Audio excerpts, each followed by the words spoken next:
Yes, you knew it was coming. We have to talk about Star Citizen yet again. Guys, welcome to the channel. And yeah, Star Citizen, talking about it, but not actually playing because there's really not much to play, man. There hasn't been anything new for a while now. This year has been pretty tragic in general with Master Modes, and now this shit that we'll talk about in terms of cargo time wasting, the giant time sink just to pretend you have something to do here. But I'm not salty. I'm actually pretty happy. I just got my book delivered. Yes, finished it, published it, and just got it like less than half an hour ago. Sobrevivir al colapso económico, surviving the economic collapse.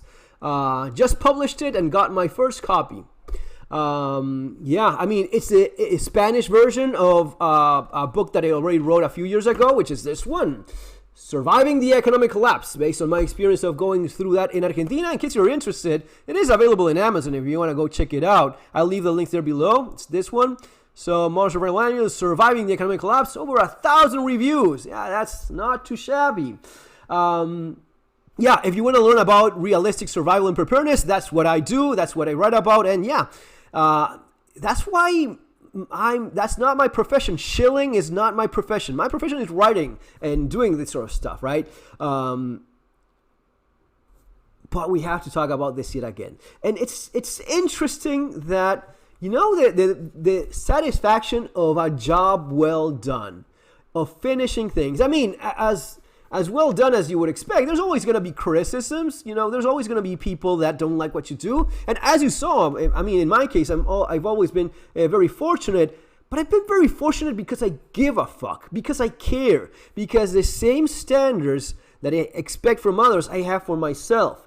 And nothing is going to be perfect. And there's always going to be one or two guys that say, shit, that sucks. Okay, your game may suck, your book may suck. But when you do things with love, dedication, with a certain amount of decency, of doing the best you can, usually it is rewarded. It's something that people see and they acknowledge. Again, there's always going to be someone that's not happy. That's fine. There's always someone. No one is perfect. No one likes everything. But you hardly ever end up with a poor result when you really put your heart into this. And that's is exactly what CIG is not doing. All of the money, all of the millions, but they cannot look you in the fucking eye and be honest because they know what they're doing. They're pretending to make a game when they're actually just making money by selling ships, by pretending to make a game, by having a structure in which you fly around, but they know what they're doing. I have that other video I want to do with that CIG game dev that I think is super telling about what's behind going on there. But let's listen to Chris Roberts talk about cargo. This is from Kamura, by the way. Great channel. One of the few guys that's not a shill out there. I have no need to be a shill. This is not what I do. And I'm glad there's people like Kamura out there that also call it out. In general. And this is about Chris Roberts talking about cargo as if, like in ports. He says, yes, when you go to a port, you see a big ship and it takes a lot of time because it's big. It takes a lot of time. So we have to do that in a spaceship. In sort of the bigger sort of spaceports, you would have that same kind of setup where you would have the ability to unload the bigger ships, unload the containers. Potentially, we've talked about having the ability for players to sort of play the part of a longshoreman if they're running around in a largo and taking off a container from a Hully and dropping it to another place and doing that. Police. Or having AI do that. Or having a bullshit light, a laser.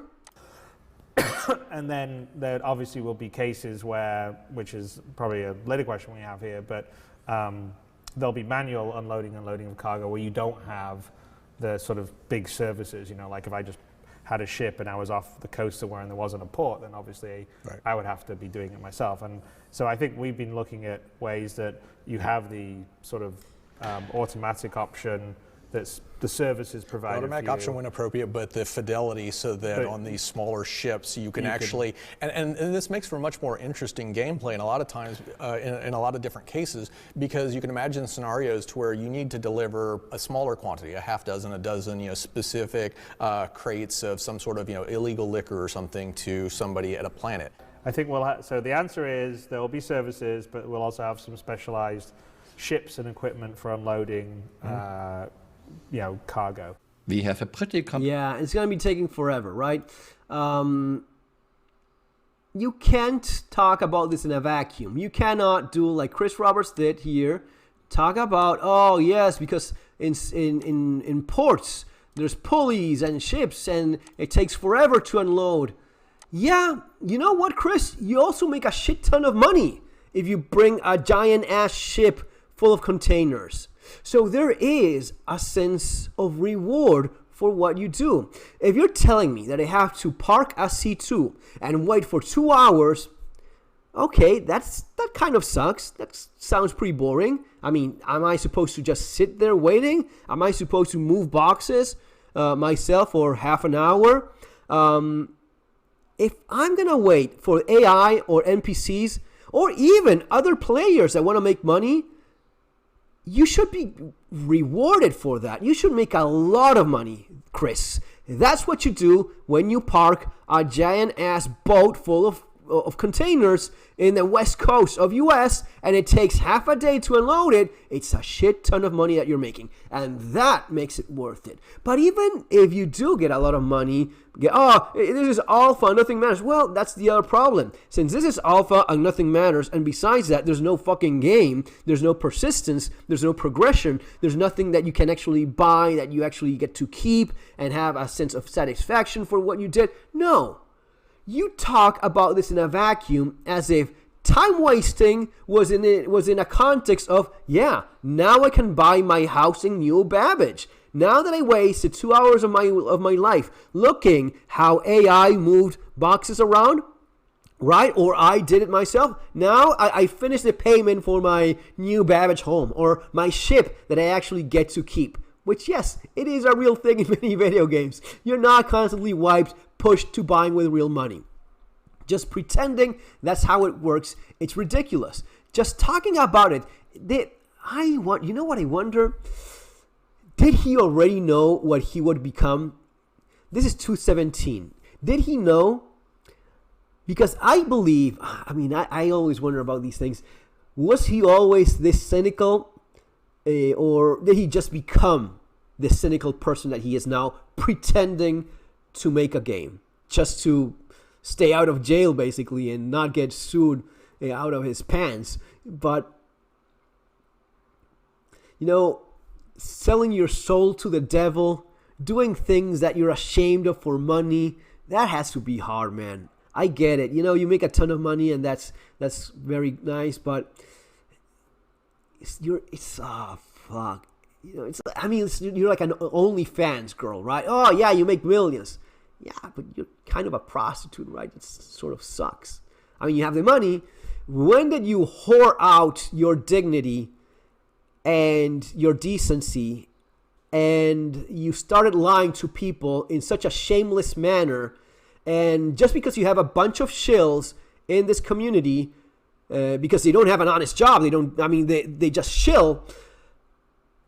When is it that you decided, yeah, this is who I'm gonna be now? This is who I've become. And then you have Hello Games. Then you have guys that really want to make a god game. They make an awesome game.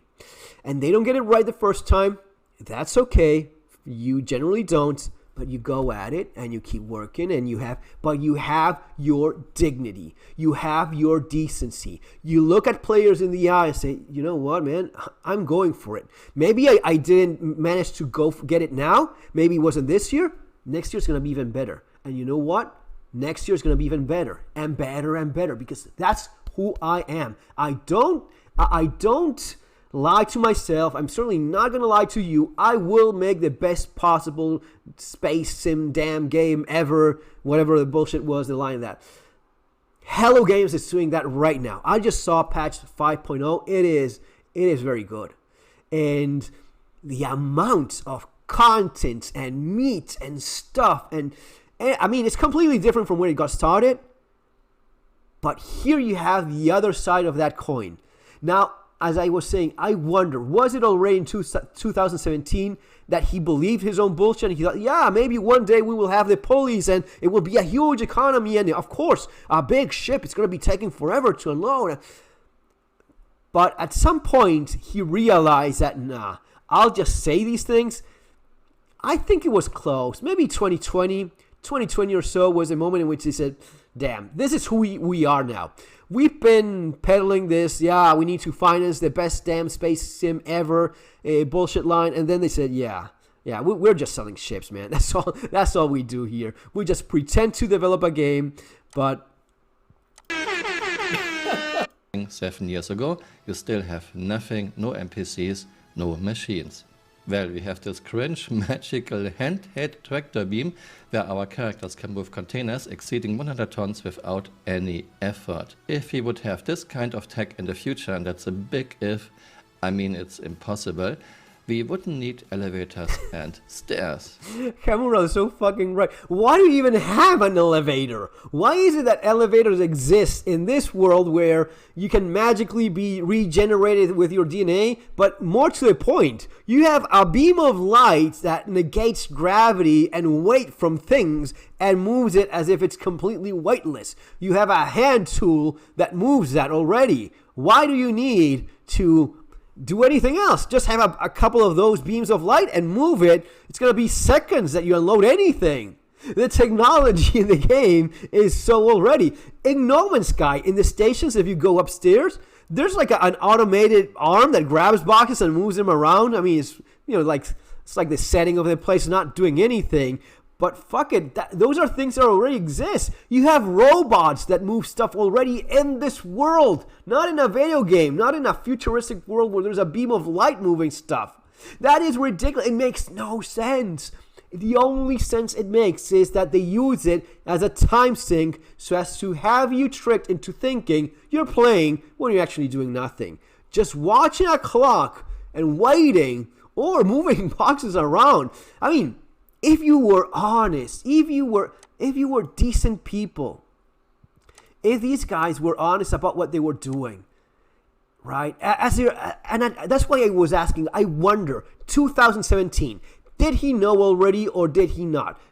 I think that he probably was still lying to himself, thinking, "Yeah, we will do this one day." But if it had been the case, you then would have some kind of automated service with using the tractor beam technology, emptying your ship in a matter of seconds. You don't need a fucking elevator if there's tractor beams. Why is a cargo elevator as if it's in the 1900s? Makes no damn sense.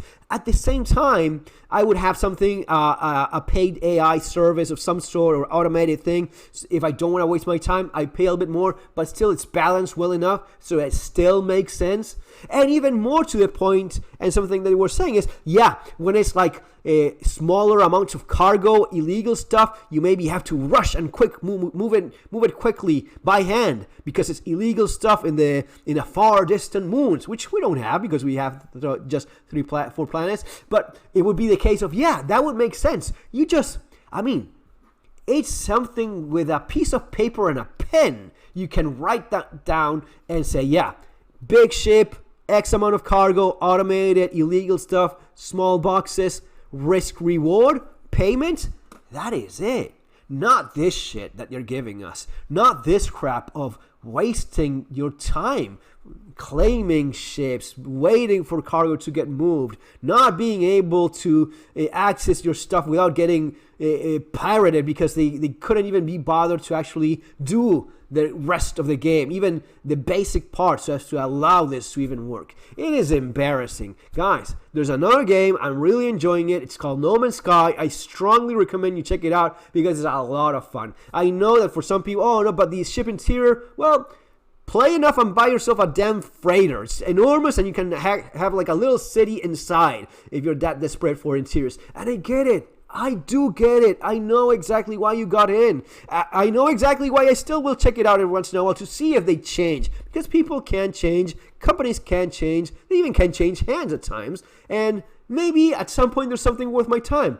I will have no problem in going back when there's something worth playing, having fun. Yeah, I wish. My fingers are crossed. Everything. I wish that I'm proven wrong and there's something awesome a few months from now. Or next year. What more could I possibly want? I played it long enough. I financed it long enough. I wish, but I'm also a realist, right? That's the only way I know how to be. Guys, see you next time. Take care.